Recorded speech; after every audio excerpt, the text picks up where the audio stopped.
Who should replace Thierry Stern at Patek Philippe? Is Gregory Kissling the right man for Breguet? Is Edward Milan at Moser the key to Moser's success? Whether it's Warren Buffett, Elon Musk, Steve Jobs, Tim Cook, or Nick Hayek, we look to CEOs first as the saviors of a company. They can make or break a company. And they define to a large extent how a company works. And this time around, I'm going off the beaten track and talking about good and bad watch CEOs, the strengths and weaknesses of the talents in the industry, and the mistakes they make when appointing new CEOs. Let's dive in. The idea for this video came after reading a piece by Ariel Adams over at A Blog to Watch. He was talking about Thierry Stern, who should replace him, and how hard it is to replace somebody at a company like Patek. Now, for those of you that don't know, Ariel knows a lot more about watches than I do. He's a huge expert.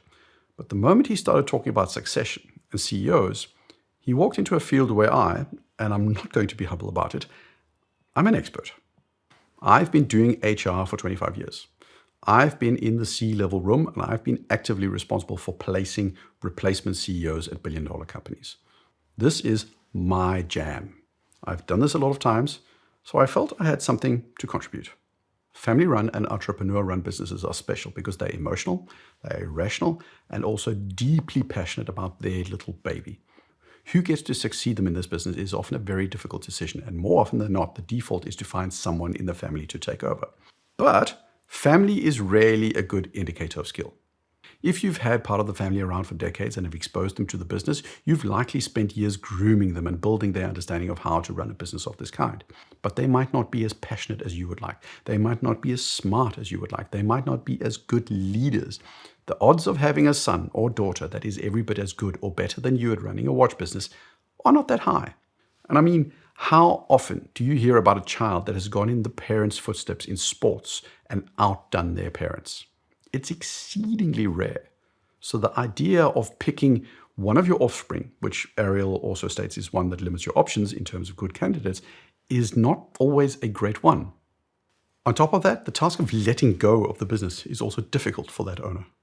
Being the first CEO after the original owner has stepped back into an advisory role is rarely fun. More often than not, you've still got that owner still walking around, still looming in the background, indirectly still trying to call the shots and also confusing the business as to who actually calls those shots.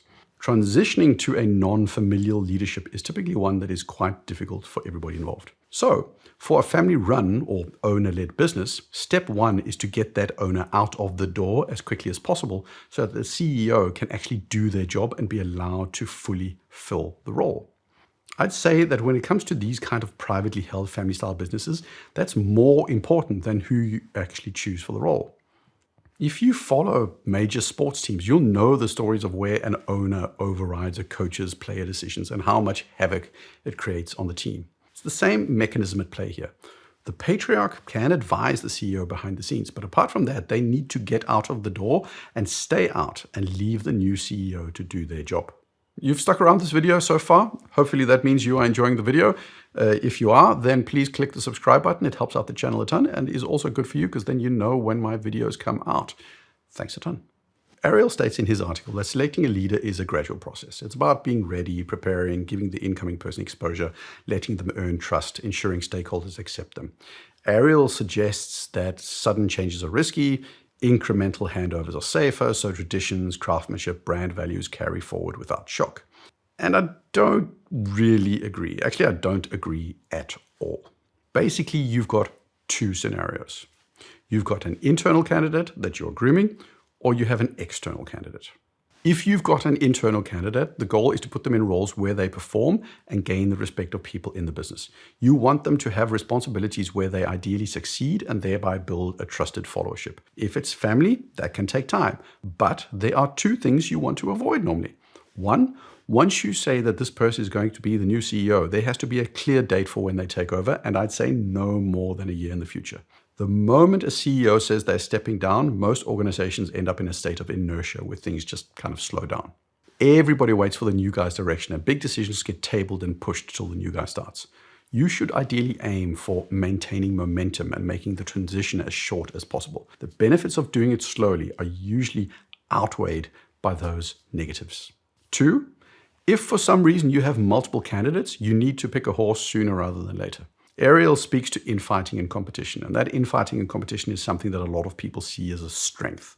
It's a test of who's the best. But I would argue that in almost all scenarios, you never play two or more high performers out against each other in that way. Their competition will likely become harmful. Watch the TV series Succession, or look at The Family and the media network Fox, who the show is loosely based on. Infighting is at its worst when the succession is up for grabs. It's objectively filled with more cons than pros. So you have to pick a horse as quickly as possible and make clear that this is the horse you're going with for whatever reason. And yes, that means the number 2 option might leave. That's a risk. Carl Schulz left Novo Nordisk back when Lars Rebien retired because he was not offered the job. That pissed him off, so he left. Internally, in Apple, people knew that Tim Cook was the man before it was ever decided. That's the thing you want to achieve. Clarity of leadership and of direction.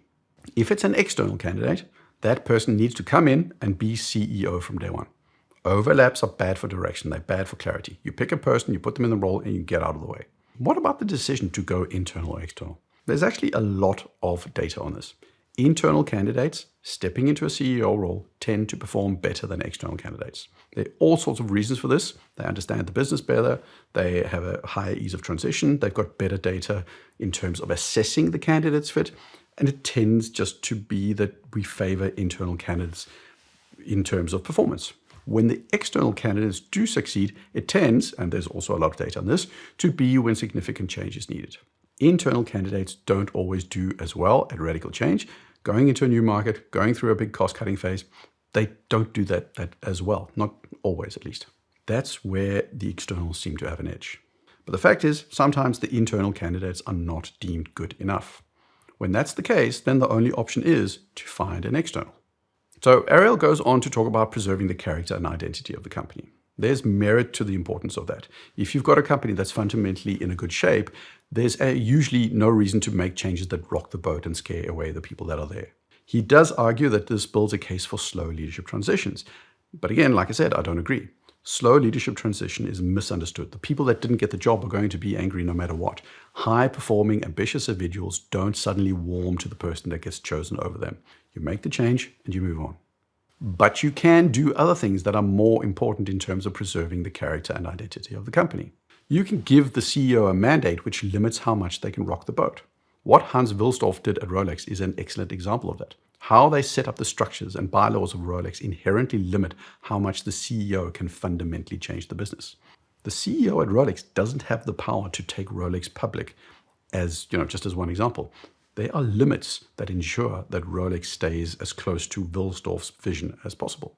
It's also done by choosing a CEO that style-wise is not a transformer. Elon Musk is, for better or worse, best at transformation. He's not a good long-term CEO of anything.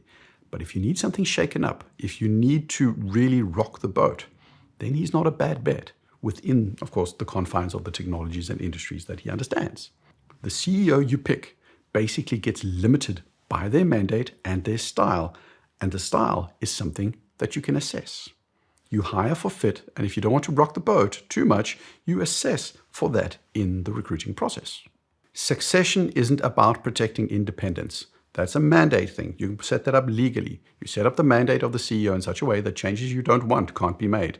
There's nothing wrong with putting limits on the CEO's power. Which brings us to the choice of candidate. Ariel argues that for luxury brands, passing on leadership is fraught with, internal politics, preserving heritage and values, ensuring continuity, dealing with expectations from collectors, employers, the market, blah, blah, blah, blah, blah. It's not just about competence, but, the fit with the brand identity and the legacy. And that's true, sort of. Basically, this is kind of looking at it from an inside-out point of view. Everybody will have an idea of what they think a new CEO should be like. They should be like this because of some reason, and they should be like that for some other reason. But opinions are like backsides. Everybody has one. And the fact is, very CEOs are going to make everybody happy. Again, think of Tim Cook. People were really worried that the innovative spirit of Steve Jobs would die with the choice of Tim Cook. And honestly, probably has. But Apple is now infinitely more successful than it has ever been, and it is because of Tim Cook. But innovative and creative, like Steve, he's never been that.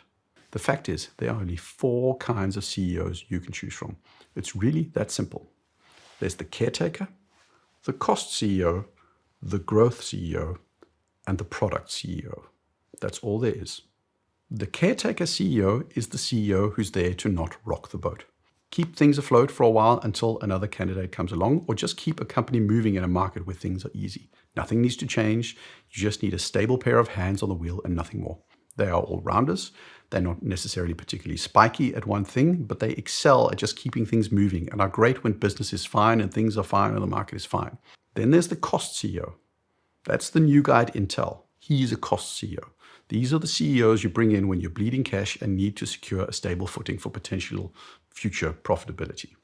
Private equity often loves these CEOs. They also like these kinds of CFOs. They are the ones that cut product lines. They implement cost-saving initiatives. They reorganize and offshore and all that kind of stuff. And when they leave, the companies are usually more lean and more efficient, but the product hasn't always improved. The growth CEO is not the same as the product CEO. The growth CEO is less focused on the product, but more focused on the customer and the market. A lot of these CEOs are MBA CEOs. They understand dynamics about entering a new market. They often think in terms of marketing, advertising, and features. A product like the Moonswatch is something I would attribute to a growth CEO. It's not necessarily the best product. It's not necessarily technically amazing, but it's commercially incredibly viable. Jean-Claude Beaver is a growth CEO. George Kern is a mix of a growth CEO and a cost CEO, but mostly a growth CEO. And finally, there's the product CEO. That's Steve Jobs. That's Recep Recepi. I do think Edouard Meylan at Moser leans toward being mainly a product CEO. The thing that characterizes a product CEO is their dedication to just that, the product. They are the ones that have the explicit respect of the watchmakers in the business. They are going to be engineers or watchmakers themselves or designers. They are the ones that drive the creativity and the innovation of the product, even though they might not necessarily be the ones drawing the sketches and milling the parts. And it should be obvious by now that each of these archetypes has their weaknesses. The cost CEO never gets around to making cool products. The growth CEO sometimes defaults to flash and lack of substance. And the product CEO ends up making stuff that looks great, but nobody buys.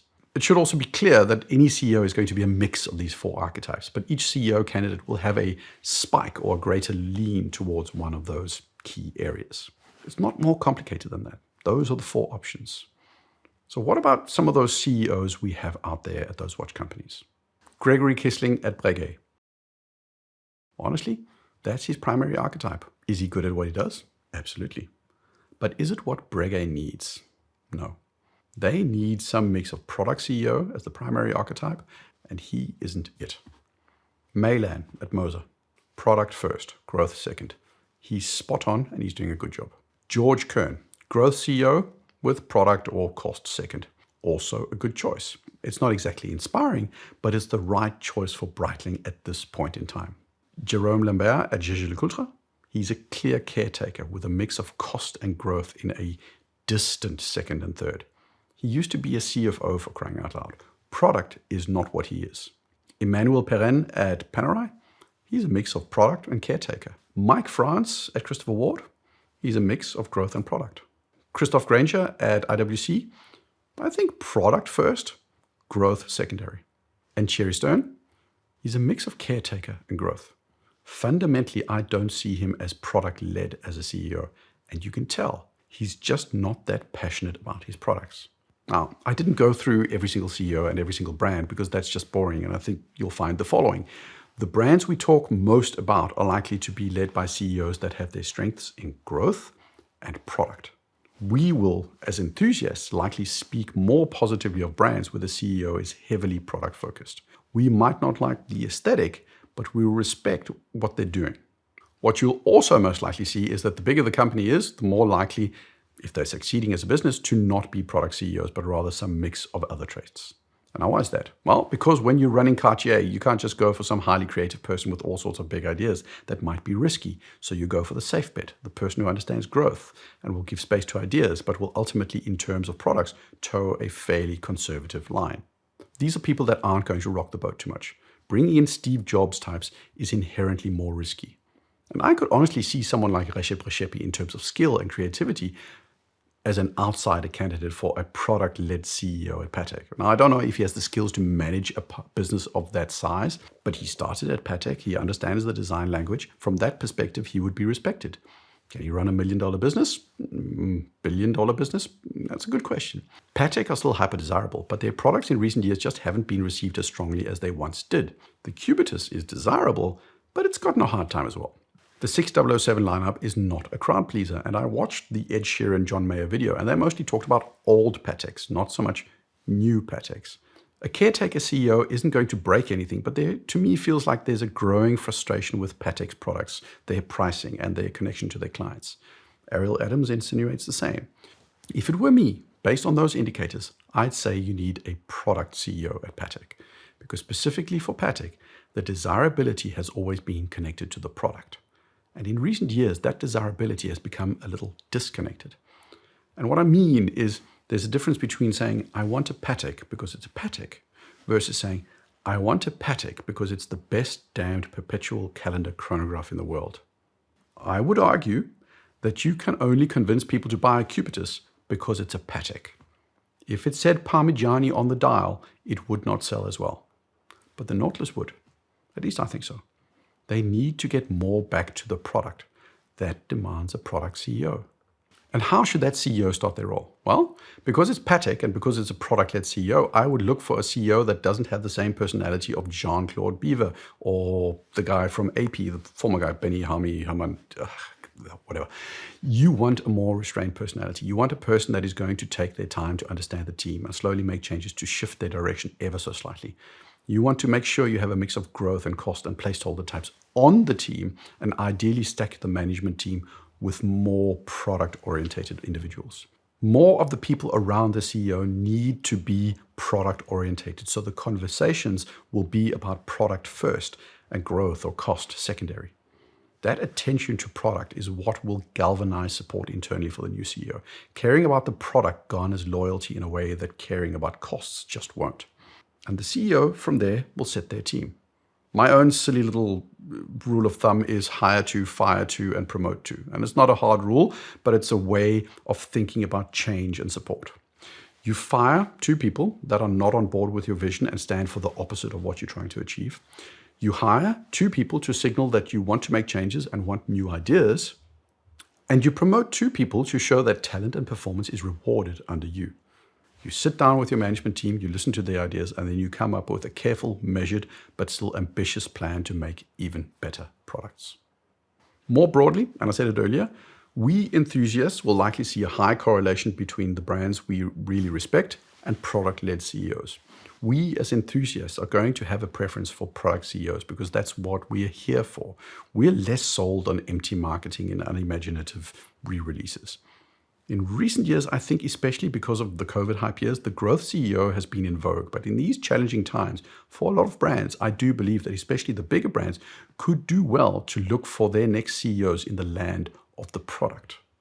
It's the engineers, the architects, the designers, the watchmakers, the ones with substance, because I do believe it's what's often lacking.